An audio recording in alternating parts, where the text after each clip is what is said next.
మిగతా వార్తలు చూద్దాం. అది మూసీ బ్యూటిఫికేషన్ కాదు, మూసీ ల్యూటిఫికేషన్. అందుకే రేవంత్ ప్రభుత్వం దాగుడు మూతలు ఆడుతోంది.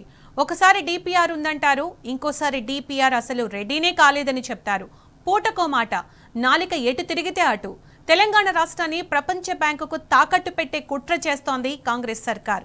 గత 10 ఏళ్లలో బీఆర్ఎస్ ప్రభుత్వం ఎన్నడూ ప్రపంచ బ్యాంకు నుంచి రుణం తీసుకునే ప్రయత్నం చేయలేదు. ఎందుకంటే వరల్డ్ బ్యాంక్ చీకటి రాజకీయాలు ఎలా ఉంటాయో తెలుసు కాబట్టి. అందుకే వరల్డ్ బ్యాంక్ జోలికి పోలేదు.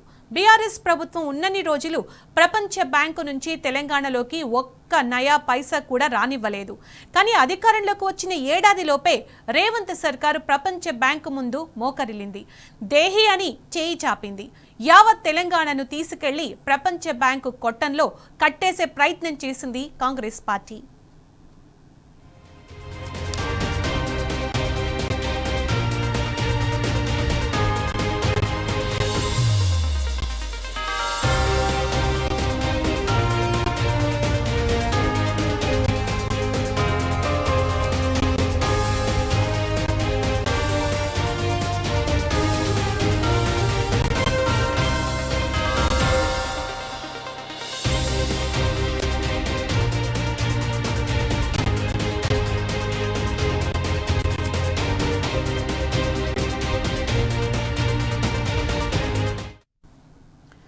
మూసీ బ్యూటిఫికేషన్ పేరుతో జరుగుతుంది ముమ్మాటికి లూటీనే. మూసీ నది పరివాహక ప్రాంతంలోని పేద ప్రజల నుంచి భూములు లాక్కొని వాటిని ప్రపంచ బ్యాంకులో తాకట్టు పెట్టారు. రియల్ ఎస్టేట్ ప్రాజెక్టు డెవలప్మెంట్ కోసమంటూ వరల్డ్ బ్యాంకుకు డిపిఆర్ ఇచ్చారు. ప్రిలిమినరీ ప్రాజెక్టు రిపోర్టు పేరుతో 2024 సెప్టెంబర్ 19 నాడు ప్రపంచ బ్యాంకుకు రిపోర్ట్ ఇచ్చొచ్చారు. ఆ రిపోర్టుపై మూసీ రివర్ డెవలప్మెంట్ ప్రాజెక్ట్ అని స్పష్టంగా రాసుంది. కానీ నిన్న అసెంబ్లీలో మంత్రి శ్రీధర్ బాబు మాత్రం అది మూసీ డెవలప్మెంట్ ప్రాజెక్టు కాదు, మూసీ నుంచి సీవరేజ్ ఇంటర్సెప్ట్ కోసం రిపోర్ట్ ఇచ్చామని బుకాయించారు. ఎక్కడెక్కడ రియల్ ఎస్టేట్ డెవలప్మెంట్ చేస్తామో, ఎలా ల్యాండ్ పూలింగ్ జరుపుతామో, భూములు తీసుకుని పెద్ద పెద్ద మాల్స్ ఎలా కడతామో ఆ రిపోర్టులో పూసగుచ్చినట్టు వివరించారు. ఆధారాలతో సహా మూసీ డిపిఆర్ను మీడియా ముందు బట్టబయలు చేశారు ఎమ్మెల్సీ కవిత.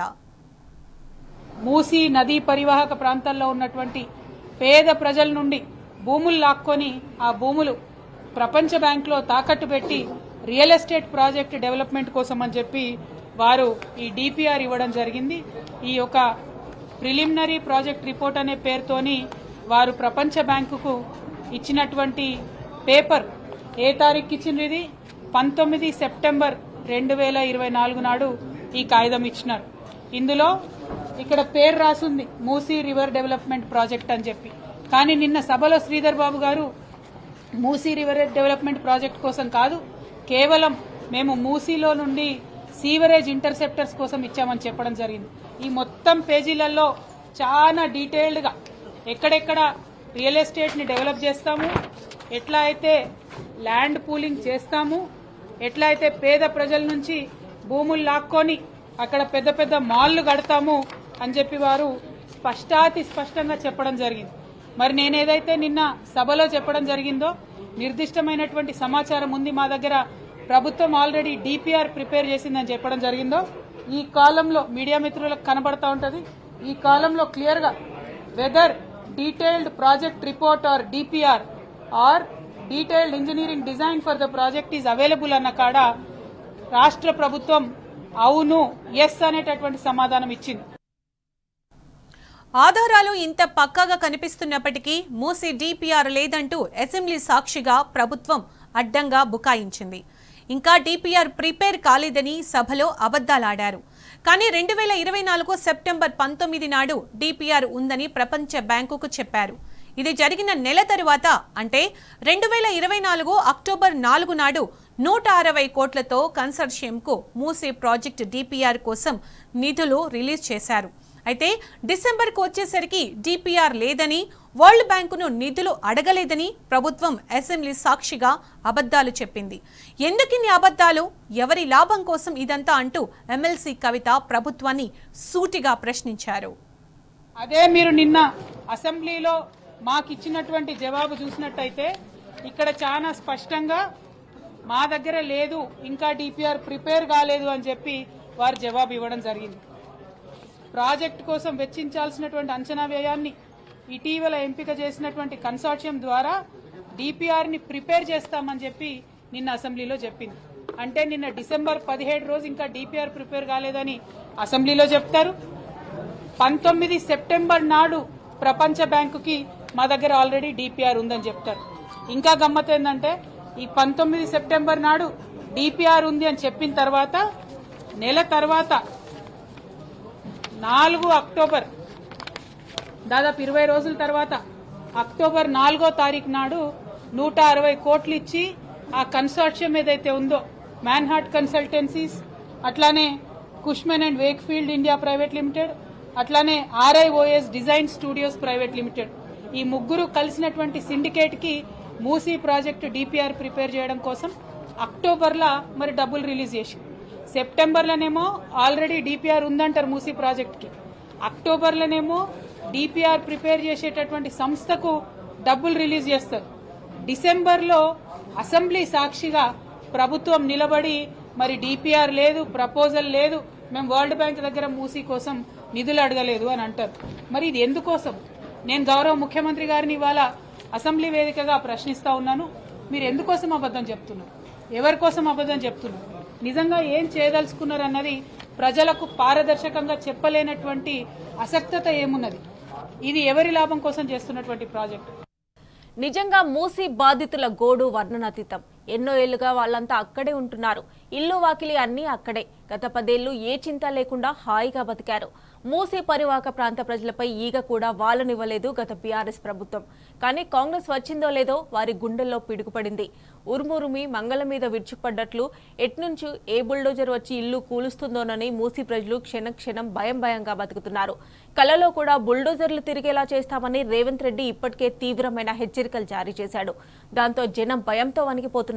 అసలు మూసీ బ్యూటిఫికేషన్ తో ఏం లాభమో ప్రజలకు చెప్పకుండా ఈ చీకటి బాగోతాలు ఎందుకు? తీసేసిన ఇళ్లకు రీహాబిలిటేషన్ ఎలా చేస్తారో చెప్పకుండా ఇష్టం వచ్చినట్లు కూల్చుకుంటూ పోతే ఎలా? 5 కిలోమీటర్లు మూసీ పరివాహక ప్రాంతంలో 10,000 కోట్లతో బ్రిడ్జ్ కడతామని చెప్తున్నారు. దాదాపు 16,000 ఇండ్లను ఇప్పటికే మూసీ పరివాహక ప్రాంతంలో మీరు మార్కింగ్ చేసి పెట్టినారు. వాటి మీదకి ఇవాళ బుల్డోజర్లు పంపుతారా, రేపు బుల్డోజర్లు పంపుతారా అర్థం కానటువంటి ఒక భయానక స్థితి అక్కడ ప్రజల్లో ఉన్నది. మరి ఇప్పటికన్నా మీరు ప్రజలకు స్పష్టత ఇవ్వండి. ఈ ఇండ్లను తీసేస్తామని చెప్పండి. తీసేసిన ఇండ్లకు ఎక్కడ ప్రత్యామ్నాయం ఇస్తారో చెప్పండి. రీహాబిలిటేషన్ ఎట్లా చేస్తారో చెప్పండి. పోనీ రేపు వచ్చేటటువంటి రియల్ ఎస్టేట్ డెవలప్మెంట్లో ప్రజలకు ఏమొస్తుందో చెప్పండి. దీనివల్ల రాష్ట్రానికి ఏం లాభమో చెప్పండి. ఇవి చెప్పకుండా దాసిపెట్టి దాపరికంగా ఎందుకు ఇట్లా వ్యవహారం ప్రభుత్వం చేస్తుందని మేము స్పష్టంగా ప్రశ్నిస్తా ఉన్నాం. మూసీ అంశంపై శాసనమండలి చైర్మన్ కు బీఆర్ఎస్ పార్టీ ప్రివిలేజ్ మోషన్ అందించింది. మూసీ సుందరీకరణపై డిపిఆర్ లేదంటూ సభను తప్పుదోవ పట్టించిన ప్రభుత్వంపై బీఆర్ఎస్ ఎమ్మెల్సీలు సభా హక్కుల ఉల్లంఘన నోటీసును చైర్మన్ కు అందజేశారు. నిన్న శాసన మండలిలో మూసీ అంశంపై బీఆర్ఎస్ ఎమ్మెల్సీ షంబీపూర్ రాజు అడిగిన ప్రశ్నకు సమాధానమిస్తూ డిపిఆర్ లేదని సభను తప్పుదోవ పట్టించింది ప్రభుత్వం. దాంతో బీఆర్ఎస్ సభ్యులు సర్కార్పై ప్రివిలేజ్ మోషన్ ఇచ్చారు. ఏదైతే మన రాష్ట్ర ప్రభుత్వం వరల్డ్ బ్యాంక్కి ఇచ్చినటువంటి కాగితాలు ఉన్నాయో దాంట్లో డిపిఆర్ ఆల్రెడీ ఉంది అని సెప్టెంబర్ నెలలోనే చెప్పడం జరిగింది. ఆ తర్వాత అక్టోబర్ నెలలో డిపిఆర్ ప్రిపేర్ చేయడానికి ఒక సంస్థను మళ్ళీ వాళ్ళు కొత్తగా ఏర్పాటు చేశారు. మళ్ళీ నిన్న డిసెంబర్లో ఎన్నికలు మన అసెంబ్లీలో అడిగినప్పుడు అసలు డిపిఆర్ఏ ఇంతవరకు లేదని చెప్తున్నారు. అంటే మీరు వరల్డ్ బ్యాంక్కి చెప్పింది కరెక్టా, లేకపోతే మీరు కాంట్రాక్టర్ని అక్టోబర్లో ఇచ్చింది కరెక్టా, లేకపోతే నిన్నగాక మొన్న కేంద్రానికి ఇచ్చినటువంటి వినతి పత్రం కరెక్టా, లేకపోతే మీరు నిన్న అసెంబ్లీలో చెప్పింది కరెక్టా? ఎందుకు ఇన్ని మాటలు మారుస్తూ ఉన్నారు? గౌరవ ముఖ్యమంత్రి గారు మొదటి నుంచి మూసీ మీద మాట మారుస్తూనే ఉన్నారు. దాని కొనసాగింపుగా ఇవాళ వారి యావత్ మంత్రివర్గం కూడా మాట మారుస్తూ తప్పుడు మాటలు చెప్తూ బుకాయించేటటువంటి ప్రయత్నం చేస్తూ ఉన్నారు.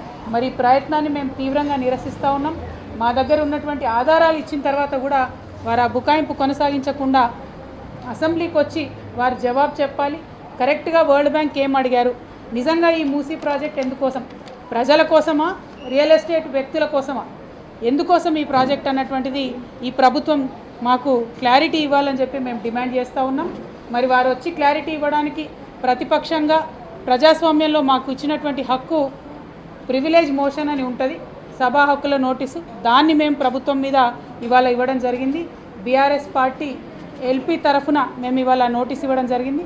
ఆ నోటీస్కి స్పందించి ప్రభుత్వం వచ్చి జవాబు చెప్తుందని, ఇప్పటికైనా నిజాలు చెప్తుందని చెప్పి మేము ఆశిస్తూ ఉన్నాం. ఆధార సహితంగా మూసి డీపీఆర్ను ఎమ్మెల్సీ కవిత బట్టబయలు చేయడంతో కాంగ్రెస్ గొంతులో పచ్చి విలక్కాయ పడ్డట్లయింది. కవిత ప్రెస్ మీట్తో జాతీయ స్థాయిలో మూసి అంశంపై చర్చ జరిగింది. నేషనల్ మీడియా అంతా ఈ అంశాన్ని కవర్ చేసింది. రేవంత్ సర్కార్ దుర్మార్గాలను దేశ ప్రజలు కూడా చీదరించుకుంటున్నారు.